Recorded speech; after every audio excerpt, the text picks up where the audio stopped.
देखिए, एक तो रेल की क्या समस्या है, रेल के क्यों आज तक उसने तरक्की नहीं कर पाई जितनी करने की जरूरत थी, इसके बारे में पूरी की पूरी जानकारी हमने वाइट पेपर लेके पार्लियामेंट के साथ थ्रू देश को रखी। ये वाइट पेपर पूरी तरह से हमने बना दिया है।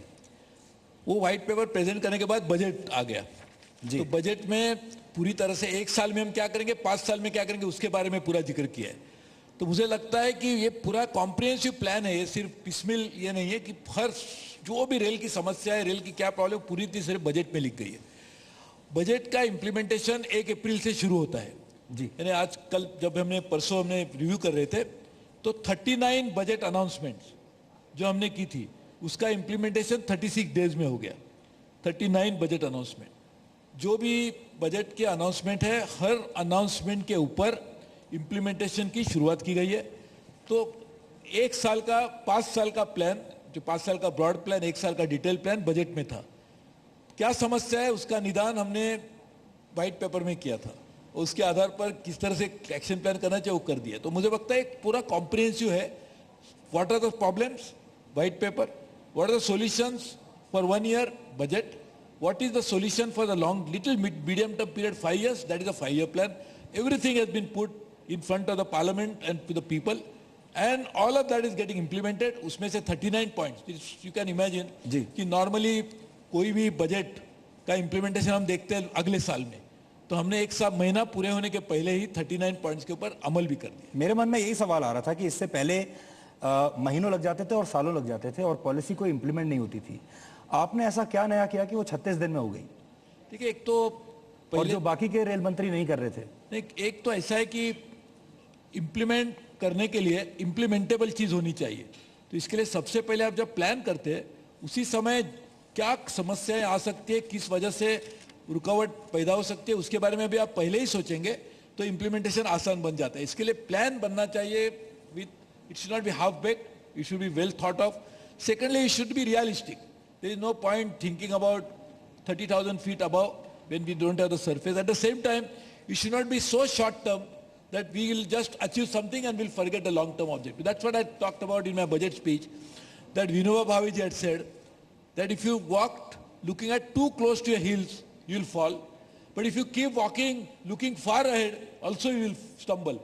So what is important is that you should have a short term and long term married into a very well actionable point. मैं आपके सामने एक आंकड़ा रखता हूं। 1990 के बाद से हमारे देश में सिर्फ 661 किलोमीटर लंबी रेल पटरियां हमने बिछाई हैं और चीन हर साल 1000 किलोमीटर की नई पटरियां बिछा रहा है। हम में और चीन में इतना फर्क क्यों है? देखिए, एक तो ये फर्क इसलिए है क्योंकि हमारा देश का नाम भारत है, उनका नाम चीन है। मैं मानता हूं कि सही माने में, लेकिन ये बिल्कुल आपकी जो ऑब्जर्वेशन बिल्कुल सही है और मैं समझता हूं कि हमें किसी भी हालत में चीन के लिए नहीं लेकिन अपने लिए, खुद के लिए इंप्रूवमेंट करनी होगी। क्योंकि चीन कर रहा है इसके लिए नहीं कर रहा हूं, लेकिन आप यदि देखेंगे तो हमारी आज मुंबई टू दिल्ली और मुंबई टू कलकत्ता, ये 2 मेन ट्रंक रूट्स है। इसमें से मुंबई टू कलकत्ता पर्टिकुलरली जो most important highly popular routes है फ्रेट के लिए और फेयर लोगों के लिए भी, वो इतने कंजेस्टेड है कि कुछ रूट्स तो 150% कंजेस्टेड है। यानी 100 लोगों की क्षमता है और 150 लोग जाते। आपने भी बजट के पहले दिखाया था किस तरह से लोग सफर करते और आपने सही माने में कहा था कि सफर करते हैं। तो ये बिल्कुल सही है। तो मैं मानता हूं कि ये चीज को दूर करने के लिए हमें बड़े पैमाने पे डीकंजेस्ट करना होगा शॉर्ट टर्म में। इमीडिएट रिलीफ लोगों को, नहीं तो रिलीफ नहीं मिलेगा। मैं नई लाइन लगाते रहूंगा तो कभी बनेगी तो बनेगी। वैसे तो हमें पहले तो लग रहा था हमारे देश में कि announcement itself is a project, तो प्रोजेक्ट अनाउंसमेंट नहीं करते, तो announcement was considered as a project itself, so we are making announcement after announcement, so project implementation was never our priority. तो सबसे पहले हमको नई लाइन लेनी चाहिए, लेनी भी आवश्यक है, लेकिन सबसे पहले आज की जो समस्या है उसको हल करने के लिए डबलिंग ट्रिपलिंग जैसे लोग उस पर हमने प्राथमिकता देनी चाहिए। हमने यही काम किया है और मैं मानता हूं कि अगले 5 साल में, क्योंकि देखिए नई डबलिंग भी करने जाएंगे तो कम से कम 3 साल लगते हैं जी, कि उसमें कोई शॉर्टकट नहीं है। तो हम 5 साल में ये पूरी प्रोग्राम को इंप्लीमेंट कर सकते हैं। तो मुझे पूरा विश्वास है कि बड़े पैमाने पे कंजेशन कम हो जाएगा, डिलेज कम हो जाएंगे, फ्रेट हैंडलिंग कैपेसिटी जो आज 1 बिलियन टन है वो 1.5 बिलियन टन हो जाएगी, आमदनी बढ़ेगी, रेल प्रॉफिटेबल बनेगी और पूरे देश में एक ट्रांसफॉर्मेशन जैसी स्थिति पैदा होगी। इसके लिए हमने इसके ऊपर पूरा भरोसा रखा और आपको मैं धन्यवाद भी देता हूं क्योंकि पूरी मीडिया ने और खास करके आपके चैनल ने हमें इतना समर्थन देके लोगों को भी ये समझाने की कोशिश की कि रेल को बदलना देश के बदलने के लिए जरूरत है और रेल को बदलने के लिए टाइम लगेगा, समय लगेगा, जो समय आवश्यक है। लेकिन जैसा मैंने कहा कि टाइम लगेगा, इसके लिए हम कुछ हाथ पांव बंद करके नहीं बैठे। 39 इम्प्लीमेंटेशन कर चुके हैं, आगे आने वाले दिनों भी करेंगे। आपका सहयोग, लोगों का सहयोग साथ में रहेगा तो ये काम हो पाएगा। हम कुछ दिनों में 2 वीक के लिए बड़े पैमाने पे एक रोड शोज करने जा रहे हैं, जो हमारी साल अब 1 साल मना रहे हैं, तो हमने कहा आप भी मना रहे तो हमको भी मनाना चाहिए क्योंकि आप हमारा 1 सालगिरह मना रहे हैं। तो इसके लिए 15 दिन तक हम पूरा कार्यक्रम पूरे देश में लगाएंगे, उसमें लोग भी सम्मिलित होंगे और ये कार्यक्रम मुझे लगता है लोगों को भी पता चलेगा रेल क्या करे, लोगों की समस्या भी रेल के अधिकारी जानेंगे। हमारे एक साथी मोहम्मद जमशेद यहाँ बैठे हैं, वो भी पूरी तरह से उसके प्रोजेक्ट डायरेक्टर बन के काम करेंगे। जी सुरेश जी, कभी आपको ऐसा लगा कि आप कंफ्यूज हो रहे हैं क्योंकि लोगों की उम्मीदें अलग अलग तरीके की हैं?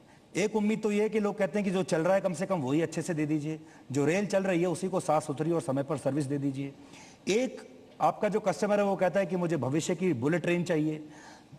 आप बुलेट ट्रेन की प्लानिंग करते हैं, फिर आपको लगता है कि मेरे पास तो पटरियां ही नहीं है। तो कभी आपको ऐसा लगा कि यू आर ऑल्सो कंफ्यूज्ड कि अपनी इसको प्रायोरिटाइज कैसे करें, जो चल रहा है उसको पहले ठीक करूं या भविष्य पर नजर रखूं? पैसा है नहीं। बिल्कुल, यू आर एब्सोल्युटली राइट कि एक हमारे देश में सेगमेंटेशन इतना हो चुका है कि कुछ लोग ऐसे हैं कि जो they can even buy ticket to go to moon, और कुछ लोग ऐसे हैं कि जिनके पास खाने के लिए भी पैसे नहीं है। ये दोनों लोग क्या एक ही भारतीय रेल में सफर कर सकते हैं? सफर Is it possible? भी करते हैं। तो ये इसके लिए दोनों की अपेक्षा है। तो हमारी प्राथमिकता तो जरूर यही है कि जो आम जनता है, गरीब जनता है, जिन लोगों के लिए रेल ये यातायात का एक ओनली मोड ऑफ ट्रांसपोर्टेशन, उनके लिए हम पूरी कोशिश की है। इसके लिए आपने बजट में भी देखा होगा कि हमारा 60-70% of the budget is devoted to those people. उनकी सुविधा कैसे बढ़े, और जो 39 मैंने जो कहा कि हमने अलग अलग बिंदुओं के ऊपर इम्प्लीमेंटेशन किया, वो भी उन लोगों को ध्यान में रखते हुए किया। लेकिन ये भी सही है कि विश्व में जो बन रहा है, विश्व की जो स्थिति बदली है, जैसे चीन का आपने सही माने में उदाहरण दिया, उसी को ध्यान में रखते हुए भी हमें ऐसी कुछ चीज करनी पड़ेगी जो विश्व में भी हो रही है। टेक्नोलॉजी में we can not be lagging behind others. तो टेक्नोलॉजी इसके लिए लाई जाए जिसका लाभ गरीब लोगों को मिले। यदि आप बुलेट ट्रेन की टेक्नोलॉजी इंडिया में आती है